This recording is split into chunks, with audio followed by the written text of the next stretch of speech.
2014 में जब चुनाव हुआ दिल्ली में, फिर पार्लियामेंट के अंदर आपने 7 सीटें जीती, और अब 2015 के अंदर कुछ ही समय के बाद जब चुनाव होगा तो नरेंद्र मोदी जी के मार्गदर्शन में, उनके नेतृत्व में आपको दिल्ली के अंदर अपनी सरकार बनाने का मौका मिलेगा। इसलिए इस बार इस हैट्रिक को पूरा करने के अंदर हम कतई नहीं चूकने वाले हैं।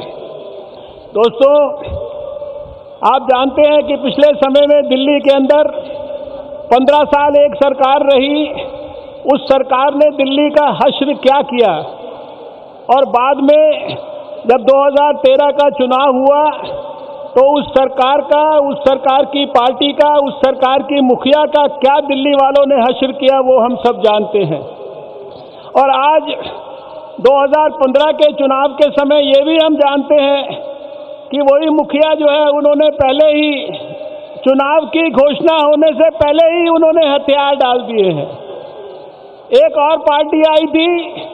जिसके मुखिया ने बड़े जोर शोर के साथ इसी रामलीला मैदान के अंदर मुख्यमंत्री बनने की शपथ ली थी,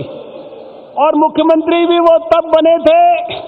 जब बच्चों की कसम खाने के बाद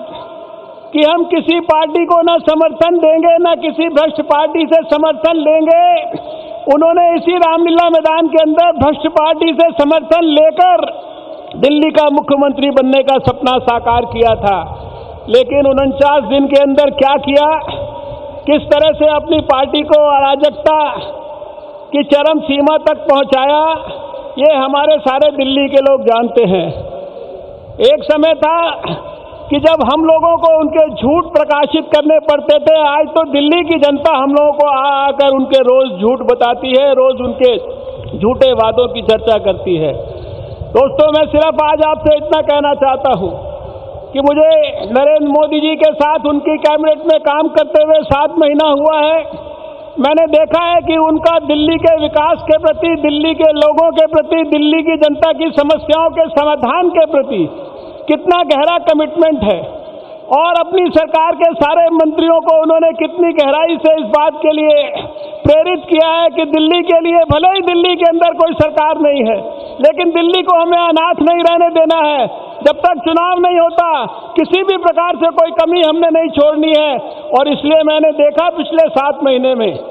चाहे वो बिजली मंत्री पीयूष गोयल जी हों, पता नहीं कितने काम उन्होंने 7 महीने में जो किए हैं, मैं विश्वास के साथ कह सकता हूं कि 15 साल के अंदर पुरानी सरकार ने नहीं किए। आदरणीय वेंकैया नायडू जी को हमने देखा है कि 7 महीने तक दिल्ली के अंदर, चाहे पूर्वांचल के गरीब लोग हों, चाहे हमारे कोई दूसरे लोग हों जो झुग्गी झोपड़ियों में रहते हों, अनऑथराइज्ड कॉलोनियों में रहते हों, सड़क के ऊपर फुटपाथ पे रहते हों,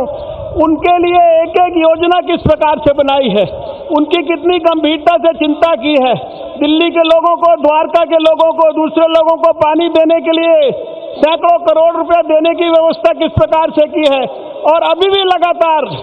हर 15 दिन के ऊपर वो मीटिंग करते हैं, सारे दिल्ली के अधिकारियों को बुलाते हैं, सारे सांसदों को बुलाते हैं, दिल्ली की लगातार समस्याओं का समाधान करने के अंदर लगे हैं। एक रेल मंत्री हैं दिल्ली के अंदर,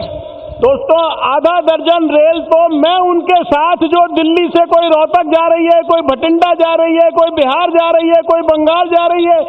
आधा दर्जन रेलों का तो मैं उनके साथ उद्घाटन कर चुका हूं। और लगातार मैं देख रहा हूं कि सब मंत्री, मैं जमुना पार से आता हूं, जमुना पार के अंदर देखा है कि गुरु गोविंद सिंह विश्वविद्यालय, उसकी इतनी बड़ी जमीन 15 साल तक पड़ी रही, उसके ऊपर सुअर और बिल्लियां और कुत्ते जो है घूमा करते थे। हमारे जो है मंत्रालय ने आकर गुरु गोविंद सिंह उस विश्वविद्यालय के लिए भी जो है नींव रखकर सारी योजना बना दी। और एक नहीं,